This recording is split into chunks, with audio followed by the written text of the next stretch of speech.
Hi everyone, Namaskar, Salam, Sat Sri Akal. Welcome back to Deep All in One channel. I hope you all are doing really well. आज आप सभी के साथ share करने वाली हूँ मेरा evening to night time routine जिसमें बहुत ही अच्छी सी रेसिपीज होने वाली हैं, night time kitchen cleaning and so much more. So I hope आज की वीडियो आप इंजॉय करेंगे। अभी शाम का टाइम है और मैंने वाटरमेलन कट किया है, इस तरह से ट्रायंगल्स में काट देती हूँ। इजी टू ग्रैब और बहुत ही टेस्टी भी लगता है और बच्चों के लिए तो ये बहुत ही ज़्यादा कन्वीनियंट रहता है। तो जब भी टाइम मिलता है इस तरह से कट करके मैं फ्रिज में रख देती हूँ, so it is healthy munching snack. और यहाँ पे someone is really really busy with the gardening. हफ्ते भर में एक बार हम मिट्टी जो है प्लांट्स की वो थोड़ी सी कुरेद देते हैं, इससे उनको अच्छी सी एरेशन हो जाती है और वो अच्छे से फलते फूलते हैं, जैसे कि हमारा ये गुलाब। और यहाँ पे मैं वाटरमेलन एंजॉय कर रही हूँ। समर के लिए तो इट इज़ बेस्ट, बहुत ही ज़्यादा टेस्टी लगता है। और ये प्लांटर शायद आपको ध्यान हो, वुडन प्लांटर है, पुराने वाले घर में हम इसको लिविंग रूम में रखते थे और ये इंडोर आउटडोर दोनों जगह आप यूज़ कर सकते हैं। फिलहाल हमने इसको बाहर रखा है और इसमें भी मैंने छोटे छोटे पौधे लगा दिए हैं जिनके ऊपर बहुत ही प्यारे प्यारे से फूल आ रहे हैं। और गार्डन इतना अच्छा कलरफुल हो गया है ना कि देख के बस मज़ा ही आ जाता है।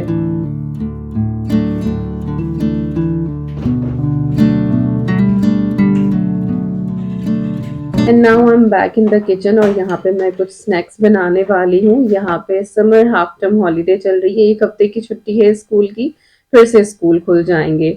और जब बच्चे घर पे होते हैं तो फिर उनको हर 5 मिनट बाद भूख लगती है और स्नैक्स की ही भूख लगती है।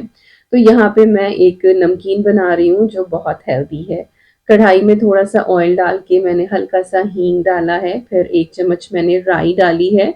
इसको क्रैकल होने देंगे। इसके बाद मैंने करी पत्ता ऐड किया है और मेरे पास ड्राई है, आप फ्रेश भी ऐड कर सकते हैं, फाइनली चॉप करके डाल लें। इसके बाद मैंने इसमें पीनट्स ऐड करी हैं, रॉ पीनट्स हैं ये, और इनको हम अच्छे से यहाँ पे शैलो फ्राई कर लेंगे या कहीं के इनको हम रोस्ट कर लेंगे। इनकी स्किन जो है वो थोड़ी सी डार्क हो जाएगी और उसके ऊपर हल्के हल्के से क्रैक्स भी आने लगेंगे। इसके बाद नमकीन में थोड़ा-थोड़ा एक मीठे का तड़का देने के लिए मैंने किशमिश ऐड करी है, रेज़िन्स ग्रीन वाली, और इनको हम मूँगफली के साथ ही भून लेंगे और ये थोड़ी ही देर में बिल्कुल फूली-फूली सी हो जाएँगी और इनका भी कलर बदल जाएगा। थोड़ी-सी मेरे पास ये चना दाल रखी हुई थी, ये मैंने ऐड कर दी है, कंप्लीटली ऑप्शनल। अगर आपके पास नहीं है तो आप इसको स्किप भी कर सकते हैं। आप इसमें कैश्यूज़ भी डाल सकते हैं, मूँग दाल हो आपके पास नमकीन तो आप वो भी डाल सकते हैं। इसके बाद मैंने यहाँ पे थोड़ी-सी हल्दी ऐड करी है, थोड़ा-सा रेड चिली पाउडर डाला है। रेड चिली पाउडर भी ऑप्शनल है, अगर आपके बच्चे नहीं खाते हैं तो आप इसको स्किप कर सकते हैं। और इन सारी चीज़ों को हल्का-सा हम यहाँ पे सौते करेंगे और इसके बाद जाएगा मेन इंग्रीडिएंट व्हिच इज़ मुरमुरा पफ्ड राइस। ये यहाँ पे हर एशियन स्टोर पे आपको मिल जाएँगे। अगर इन केस नहीं भी मिलते हैं तो किसी भी सुपरमार्केट में राइस स्नैप्स करके आपको एक पैकेट मिलता है, बट प्लेन वाला लें क्योंकि कई बार वो शुगर कोटेड, कई बार चॉकलेट कोटेड इस तरह के भी मिलते हैं। लेकिन नॉर्मल अगर आप राइस स्नैप्स लें तो वो बिल्कुल फीके ही आते हैं। तो वो 90% तक मुरमुरे का ही टेस्ट रखते हैं। वेल यहाँ पे मैंने कुछ चीज़ें ऐड करी हैं, नमक डाला है, थोड़ी-सी मैंने शुगर ऐड करी है और थोड़ा-सा मैंने चाट मसाला डाला है। सारी चीज़ें आप अपने टेस्ट के हिसाब से डालें कि आपको नमकीन में वो कैसा पसंद है। और इसके बाद फ्लेम को आपको बिल्कुल लो कर देना है और इसको लगातार चलाते हुए 2 से 4 मिनट तक आप इसको पका लें। मुरमुरा जो है वो बहुत ही अच्छे से क्रिस्पी हो जाएगा, जो हल्दी का भीना-भीना सा कलर है वो इसके ऊपर आ जाएगा और बहुत ही हेल्दी सी हमारी ये नमकीन तैयार होती है। और इस नमकीन को आप भेलपूरी बनाने के लिए भी इस्तेमाल कर सकते हैं। तो ये देखिए बिल्कुल मुरमुरा अच्छे से क्रिस्पी हो गया, जैसे ही मैंने उँगलियों से दबाया उसका चूरा ही हो गया। अब ये जब ठंडी हो जाएगी तब हम इसको एयरटाइट कंटेनर में भर देंगे। मीनवाइल मैं यहाँ पे कुकी बना रही हूँ और यहाँ पे मैंने बटर लिया है, 250 ग्राम्स की ये बटर स्टिक आती है और ये मैंने सॉल्टेड बटर लिया है। अगर आपके पास अनसॉल्टेड है तो आप वो भी ले सकते हैं, कोई दिक्कत वाली बात नहीं है, बस पिंच ऑफ सॉल्ट उसके अंदर ऐड कर दें। इससे जो है वो बेकिंग थोड़ी-सी अच्छी हो जाती है।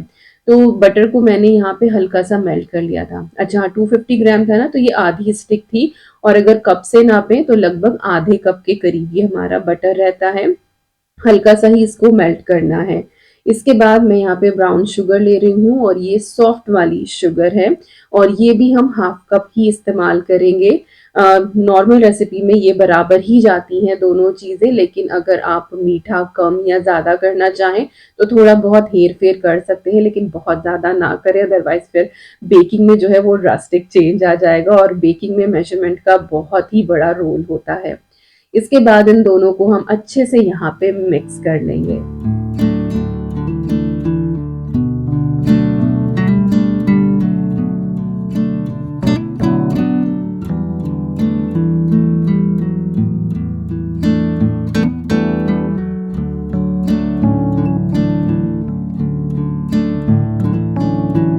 और शुगर और बटर जब मिक्स हो जाए उसके बाद मैं इसके अंदर ऐड कर रही हूँ ऑरेंज एक्सट्रैक्ट, क्योंकि मैं ऑरेंज फ्लेवर वाली कुकीज़ बना रही हूँ और कुछ-कुछ ही आपको ज़ाफ़ा केक का टेस्ट देंगी। आप चाहें तो इसमें थोड़ा-सा कोको पाउडर या फिर रॉ ककाओ जो आता है आप वो भी ऐड कर सकते हैं।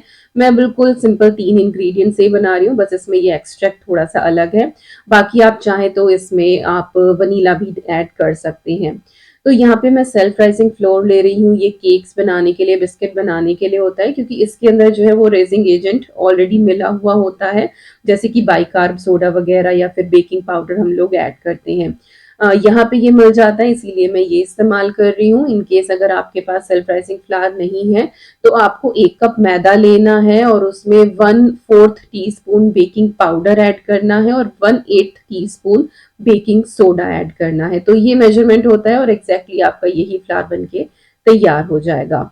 तो यहाँ पे मैंने ये 1 कप इसके अंदर सेल्फ राइजिंग फ्लावर ऐड करा है और इसमें मैं बिल्कुल थोड़ा-सा 2 टेबलस्पून के करीब और थोड़ा-सा डाला है मैंने और इसके बाद इन सारी चीज़ों को हम अच्छे से मिक्स कर लेंगे और बिल्कुल ही सॉफ्ट सा इसका एक डो बनके तैयार होगा। तो जब तक स्पैचुला से हो सके आप स्पैचुला से कर लें, उसके बाद आप अपने हाथों से करें और ये बिल्कुल भी नहीं चिपकता है क्योंकि बटर इसमें काफ़ी ज़्यादा रहता है और ये बहुत ही आसानी से मिक्स हो जाता है। तो ये देखिए यहाँ पे हमारा जो ये कुकी का डो है ये बिल्कुल तैयार हो गया है। अच्छा, अब कुकीज़ बनाने के लिए बहुत सारे तरीके हैं, या तो आप इसका एक ब्लॉक बना के और इसको आप थोड़ी देर फ्रिज में रख दें तो इसका बटर जो है वो थोड़ा-सा सेट हो जाएगा और उसके बाद उस ब्लॉक से आप कुकीज़ इक्वल साइज़ की कट करके आप बेक कर सकते हैं। तो जैसे आप चाहें, मैं छोटे-छोटे बाइट साइज़ लेके और हाथों से रोल करके जिस तरह से पेड़े बनाते हैं, उस तरीके से कुकी बनाने वाली हूँ। तो ये देखिए इस डो को मैंने एक बार हाथ से अच्छे से नीड कर लिया है और यहाँ पे आप इसकी फाइनल कंसिस्टेंसी देख लीजिए कि ये किस तरह का है।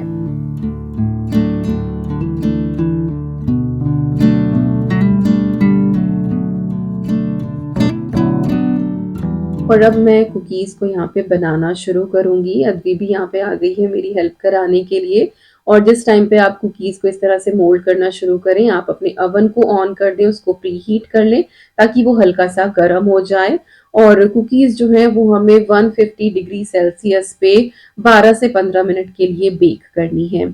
तो अवन में भी हो जाएँगी, एयर फ्रायर है आपके पास तो ये उसमें भी हो जाएँगी और अगर इनमें से कोई-सा भी साधन नहीं है तो आप कढ़ाई में भी कर सकते हैं। कढ़ाई में नीचे थोड़ा-सा सॉल्ट आप एंड डाल के और उसके ऊपर स्टैंड रख के और फिर जो भी आपके पास थाली है या बेकिंग ट्रे है वो आप उसके ऊपर रख दें और फिर उसको आप कवर कर दें बिल्कुल मीडियम फ्लेम पे। उससे बहुत अच्छी हीट अंदर जनरेट हो जाती है और अच्छे से आपकी चीज़ें बेक हो जाती हैं। बिल्कुल इसी तरीके से आप केक वगैरह भी बना सकते हैं। मैंने 1-2 बार वो तरीका दिखाया है। मैं कोशिश करूँगी उन वीडियोज़ का लिंक डालने की, अदरवाइज़ आप मेरी बेकिंग वाली प्लेलिस्ट जो है वो चेक कर सकते हैं, वहाँ पे मैंने बहुत सारे आइटम्स शेयर करे हैं। तो यहाँ पे अदवी ने मेरी पूरी हेल्प करी है और सारी कुकीज़ हमारी यहाँ रेडी हो गई हैं and now they are ready to go into the oven.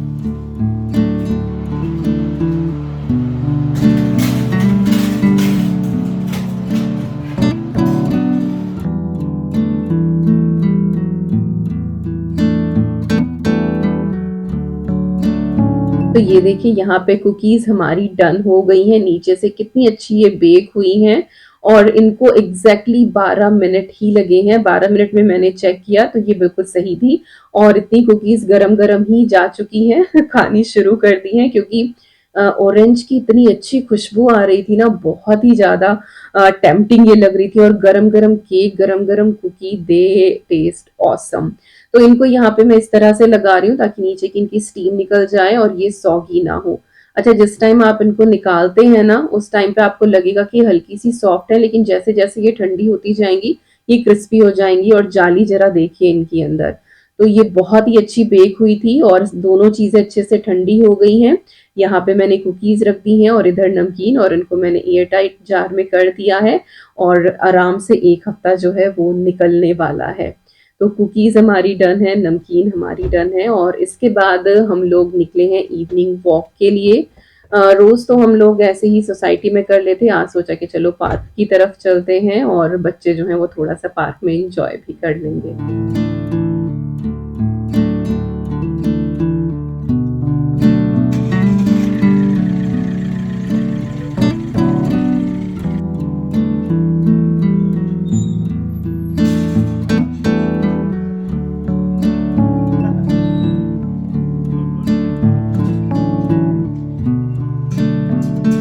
Wait, do you want another perspective? Maybe with me? Not just sit down?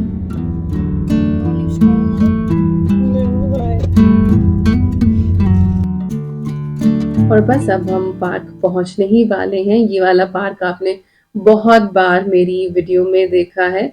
हमारे घर से कोई बहुत ज़्यादा दूर भी नहीं है और ये भी नहीं कह सकती कि बहुत ज़्यादा नज़दीक है। बट हाँ, ड्राइव करने में 10 से 15 मिनट यहाँ पे लग ही जाते हैं। और रिवरलिन पार्क है ये और शाम के टाइम बहुत ही अच्छा यहाँ पे एटमॉस्फेयर रहता है। पाथवे बहुत अच्छा है यहाँ का और साथ ही यहाँ पे आप ट्रैकिंग के लिए भी जा सकते हैं, ऊँचे-ऊँचे पहाड़ हैं, तो बहुत ही अच्छा-सा है यहाँ पे। अगर आपको वॉक करने का मन है तो सुबह-शाम आप यहाँ पे आएँ और बहुत अच्छे से वॉक कर सकते हैं, बिल्कुल सर्टेन वे है और साथ-साथ आपको नेचुरल साउंड सुनने को मिलती है, जैसे कि यहाँ पे पानी की आवाज़, पंछियों की आवाज़ और सच कहूँ तो हवा की आवाज़, पत्तों की आवाज़। It looks awesome or feels awesome actually.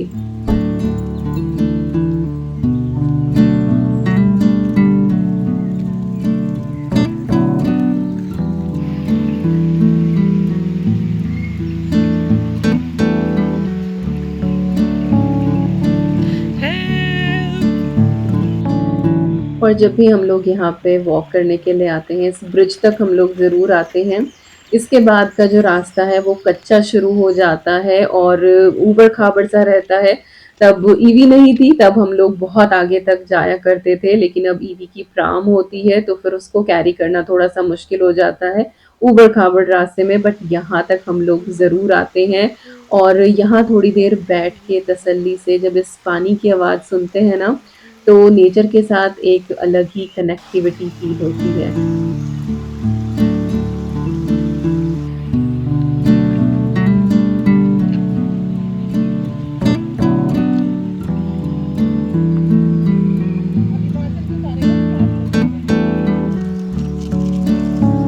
और यहाँ पे है एक ये छोटी-सी गुफ़ा और वॉक हमारी कंप्लीट हो गई है।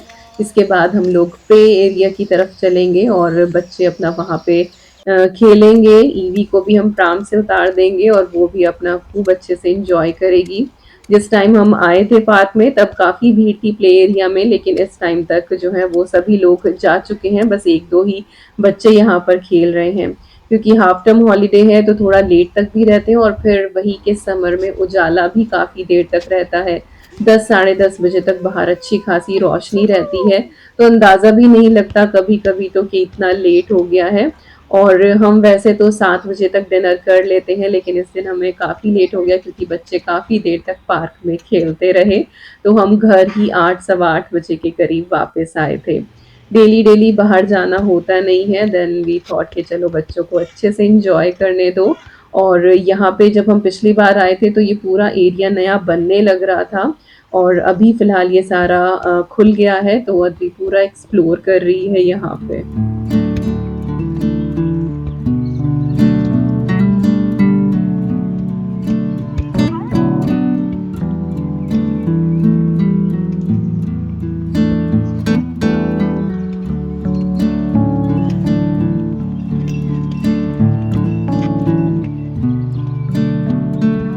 Monkey bar.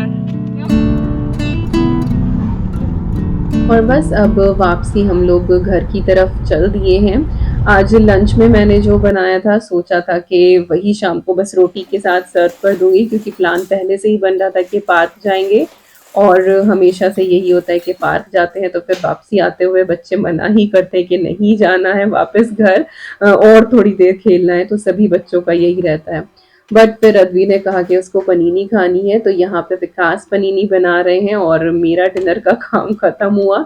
He is doing it, तो मेरे लिए ये एक ब्रेक हो गया है। पनीनी जो है वो स्टोर बोट है, लेकिन चीज़ हम यहाँ पे इसके अंदर लगाने, लाइक टॉपिंग्स हम अपने आप ही करते हैं।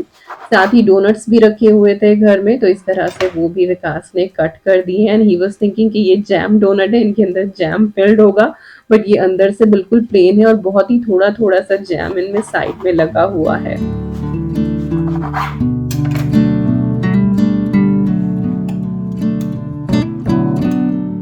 तो बेसिकली पनीनी बनाने के लिए बस इसके ऊपर टोमेटो केचप या फिर पिज़्ज़ा सॉस, पास्ता सॉस आपके पास हो तो वो स्प्रेड कर लें और इसके बाद इस पे चीज़ लगा दें। तो अदवी के लिए तो ऐसी बन रही है, लेकिन साहब अपने लिए हैलोपिनोज़ और थोड़े से टमाटोज़ अलग से डाल के उस तरीके से बना रहे हैं। और मैं मोस्टली डिनर स्किप ही करती हूँ, मैं नहीं खाती हूँ डिनर, क्योंकि मुझे बहुत ब्लोटिंग फ़ील होती है।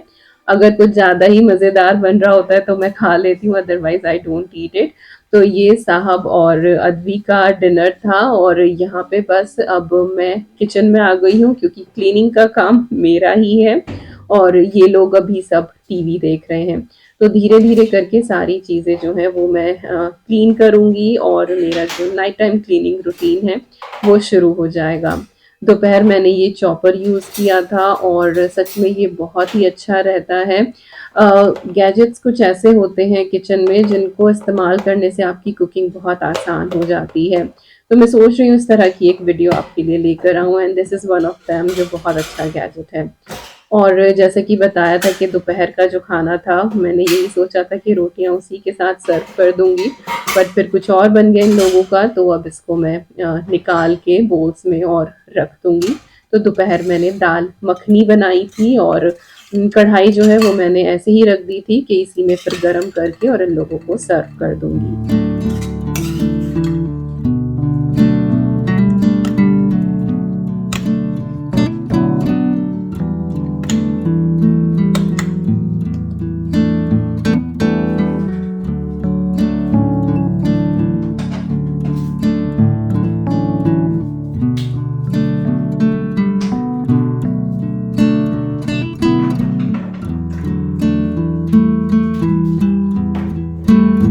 और अब किचन का काउंटर टॉप मुझे अच्छे से क्लीन करना है, तो पहले उसको मैं एम्प्टी करूँगी और जो चॉपिंग बोर्ड है इसको भी मैं वॉश करके लगा दूँगी और उसके बाद सबसे पहले मैं यहाँ पे डिश वॉशर लोड करूँगी। डिश वॉशर के लिए बहुत सारी क्वेरी आती है मेरे पास कि दीपिका, इंडियन कुकिंग के लिए, इंडियन कुकिंग के जो बर्तन होते हैं क्या उनको ये अच्छे से क्लीन कर देगा? तो यस, ये बहुत अच्छे से क्लीन कर देगा। बस ये है कि जमी हुई गंदगी ये नहीं निकालता है, लेकिन लगी हुई गंदगी जो होता है वो उसको बहुत अच्छे से साफ कर देता है। तो शायद आप समझ गए होंगे कि मैं क्या कह रही हूँ। कई बार होता है ना कि बर्तन के ऊपर हम पानी नहीं चलाते हैं और वो बिल्कुल सूख जाता है। अगर आप उसको एज इट इज इसी तरह से डिश वॉशर में लगा देंगे तो काफ़ी हद तक साफ भी कर देगा, लेकिन कुछ पॉइंट्स पे हो सकता है कि वो गंदगी उसमें लगी रह जाए। तो हाँ, आप बर्तनों को जो है वो थोड़ा-सा मॉइस्ट करके रखें। मैं मोस्टली क्या करती हूँ कि एक बार पानी में बर्तन निकाल देती हूँ और फिर डिश वॉशर में लोड करती हूँ। तो ना तो डिश वॉशर को ही बहुत ज़्यादा मेहनत करनी पड़े और मेरे बर्तन कहीं मुझे ऐसा ना हो कि जब मैं सुबह को खोलूँ तो वो गंदे मिले। तो वो भी एक सैटिस्फैक्शन रहता है कि हाँ, वो चमचमाते हुए ही बाहर निकलेंगे। तो ये ऐसे स्टील के बर्तन और साथ ही आपकी जो भी ये पोर्सिलेन वाली क्रॉकरी होती है, सब आराम से हो जाता है। पीतल, तांबा, ये सारे बहुत अच्छे से क्लीन हो जाते हैं। प्लास्टिक की कुछ चीज़ें क्लीन हो जाती हैं, उनके ऊपर मेंशन होता ही है कि आप क्या डिश वॉशर में डाल सकते हैं। तो I am thinking to make separate video on this as well, but yes, देखते हैं कि कब तक सारी चीज़ें हो पाती हैं। तो कुछ बर्तन ऐसे होते हैं जिनको हाथ से साफ करना पड़ता है, तो उनको बस मैं हाथ से साफ करके रख रही हूँ, बाकी सब डिश वॉशर में लोड हो गए हैं।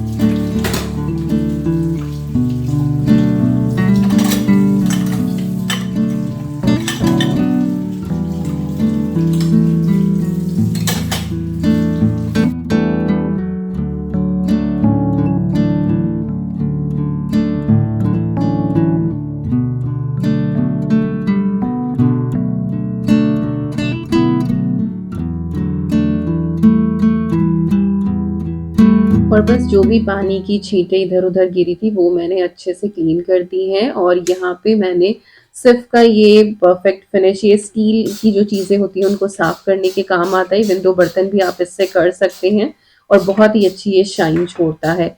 तो मैं इस तरह से कुकटॉप के ऊपर और जो मेरी सिंक है उसके ऊपर इसको स्प्रे करके थोड़ी देर के लिए छोड़ देती हूँ और उसके बाद फिर मैं इसको अच्छे से स्क्रब करके और वॉश कर देती हूँ।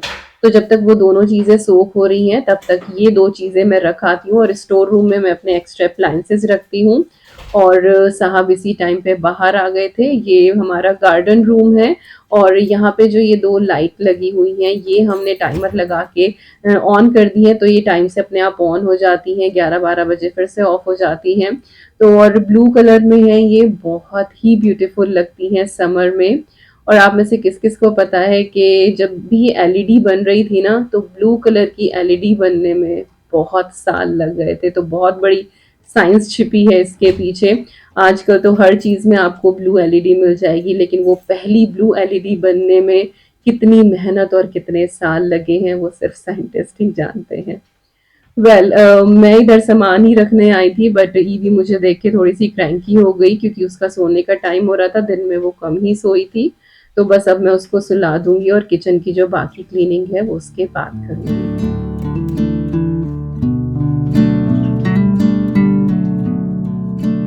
तो ईवी को मैंने सुला दिया है और फिर से आ गई हूँ मैं किचन में। ये सारी चीज़ें अच्छे से सोक हो गई थी।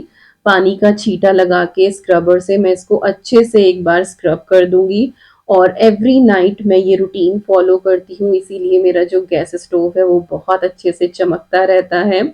कुछ फ्रेंड्स हैं मेरे जो एल्यूमीनियम फॉइल वगैरह लगा कर रखते हैं बट मुझे वो चीज़ पता नहीं क्यों समझ नहीं आती क्योंकि जब भी फुल्का बनाते हैं थोड़ा बहुत आटा तो झड़ता ही है या फिर आप तड़का भी लगाते तो हल्के-हल्के से ऑयल के छींटे उसके ऊपर आते ही हैं, तो वो फॉइल ना थोड़ा गंदा-सा लगता है। तो मैं तो भई इसी तरह से सिंपल तरीके से अपना रखती हूँ, स्प्रे करके फटाफट क्लीन कर दिया, चमचमाता हुआ सामने रह गया।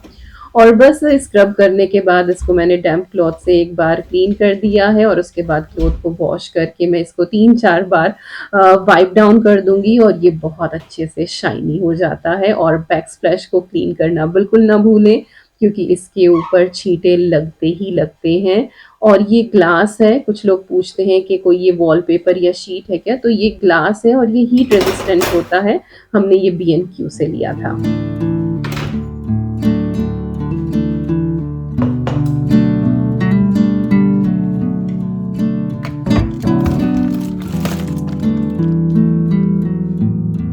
तो सारी क्लीनिंग हो गई है डन और बस फाइनली एक बार काउंटर टॉप को मैं फ्लोरा से क्लीन कर दूँगी।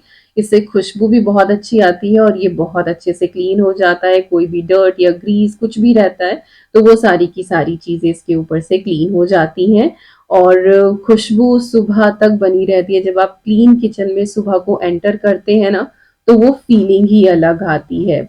और हाँ, जो अपने अप्लायंसेस होते हैं ना, जो डेली में आप यूज़ करते हैं, हल्का-सा उनके ऊपर कपड़ा लगाना बिल्कुल ना भूलें क्योंकि ये आपकी इतनी हेल्प करते हैं, तो इनको साफ-सुथरा रखना तो बनता ही है। और ग्रोसरी जो है वो कुछ-कुछ खत्म होने लग रही है, जैसे कि मेरी ऑयल बॉटल्स आपको सारी ही एम्प्टी दिख रही होंगी। तो हाँ, ऑयल आने हैं और अच्छा खासा पेंट्री स्टॉक मुझे फ़िलहाल करना है। तो जिस कपड़े ने सब कुछ बहुत अच्छे से साफ किया है, जैसे स्क्रबर ने सब कुछ अच्छे से साफ किया है, उनको साफ करना बिल्कुल नहीं भूलना है, उनको भी अच्छे से साफ करके रखना है और उसके बाद अपने हाथों को भी क्लीन करना है और उसके बाद उनके ऊपर क्रीम भी लगानी है, तभी आपके हाथ जो हैं वो अच्छे से रहेंगे। और बस यहाँ पे अब मैं केटल में पानी बॉयल होने के लिए रख दूँगी, सुबह को जब उठूँगी तो वो सही टेम्परेचर पे होगा, उसको फिर मैं बॉटल में करके रख देती हूँ और बस इस तरह से हम बॉइल्ड पानी पीते हैं। और बस फाइनल काम डिशवॉशर में पॉट डाल के डिशवॉशर को ऑन करना। तो यही थी आज की वीडियो। आई होप आपको पसंद आई होगी। मिलती हूँ नेक्स्ट वीडियो में। Till then you guys take care and I am sending lots and lots and lots of love to you all. Thank you so much for watching. Take care and bye bye.